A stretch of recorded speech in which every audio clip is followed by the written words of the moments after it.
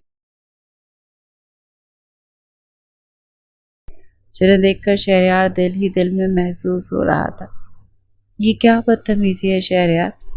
اس نے خفگی سے اپنے مجازی شوہر کو دیکھتے ہوئے کہا، جس نے بے شرمی کی انتہا کر دی تھی۔ جواب میں شہریار نے انتہائی معصومانہ انداز میں کہا، یہ ایک ڈی ایس پی کا پیار کرنے کا اپنا انداز ہے، لیکن مانا تمہیں یہ انداز بہت پسند آئے گا۔ وہ یہ کہہ کر اس کے سینے پر اپنے ہونٹ رکھ چکا تھا۔ شنایا اس کے لمس سے بری طرح سے پاگل ہو رہی تھی۔ اس کے شہریار کو بالوں کو اپنی ہاتھوں میں جکڑ لیا اور گہرے گہرے سانس لینے لگی۔ شہریار اس کی تیز سانسیں سن کر اور بھی زیادہ جنونی ہو گیا تھا۔ اس نے شنایا کو چومنا شروع کر دیا۔ شہریار بس کر جائے نا، میں مر جاؤں گی، شنایا بے چین سسکیاں لیتے ہوئے کہہ رہا۔ وہ شہریار سے دور بھی نہیں ہو پا رہی تھی۔ جیسے جیسے رات گزرتی چلی گئی تھی وہ دونوں ایک دوسرے میں گم ہوتے جا رہے تھے۔ اگلے دن صبح اٹھتے ہی شہریار نے سب سے پہلے دانیال کو جیل کی سلاخوں کے پیچھے بند کروایا تھا۔ جہاں تک شنایا کے دوست رضا کا سوال ہے تو وہ بھی ڈرگس ڈیلنگ کے کیس میں جیل کی سلاخوں کے پیچھے موجود تھے۔ یہ کام شہریار نے پارٹی والی رات ہی کر دیا تھا، کیونکہ وہ کسی بھی ایسے شخص کو بخشنے کو تیار نہیں تھا جو اس کی محبت کو تکلیف پہنچاتے۔ ادھر شنایا شہریار کے ساتھ پا کر بہت زیادہ خوش تھی۔ اس کو لگ رہا تھا کسی نے زمانے بھر کی خوشیاں اس کے قدموں میں لا کر رکھ دی ہیں۔ شہریار اس سے بے تحاشا محبت کرتا تھا۔ صفیہ بیگم کا رویہ شادی کے شروع دنوں میں اکھڑا اکھڑا سا تھا، لیکن بعد میں انہوں نے بھی شنایا کو اپنی بہو کے روپ میں قبول کر لیا تھا، کیونکہ اسی میں ان کے بیٹے کی خوشی تھی۔ شنایا کی تائی جان دانیال کو جیل سے آزاد کروانے کے چکر میں اس سے معافی مانگنے کے لیے آئی تھی، لیکن شنایا نے یہ کہہ کر بات ہی ختم کر دی تھی کہ آپ کو جو بھی کچھ کہنا ہے میرے شوہر سے جا کر کہیں، میں قانون کے معاملات میں ان کے ساتھ بحث نہیں کرتی، انہیں یہ پسند نہیں ہے۔ تائی جان اسے گالیوں سے نوازتی ہوئی وہاں سے چلی گئی، لیکن اب شنایا کو فرق نہیں پڑتا تھا کیونکہ اس کو شہریار کا ساتھ مل گیا تھا۔ اور جہاں تک شنایا کے بکرے گلو کا سوال تھا تو اس کا آخر تک پتہ نہیں چل سکا تھا۔ دادا جان اب بھی یہ بات پورے یقین سے کہتے تھے کہ کوئی اسے چوری کر کے لے گیا تھا۔ شہریار شنایا کے لیے گلو جیسا ہی ایک اور بکرا لے کر آیا تھا، اور پھر جب بڑی عید پر اس سے بکرے کی قربانی ہوئی تو سب سے زیادہ شنایا ہی نے آنسو بہائے تھے۔ تب شہریار کے لیے اس کو سنبھالنا مشکل ہو گیا تھا۔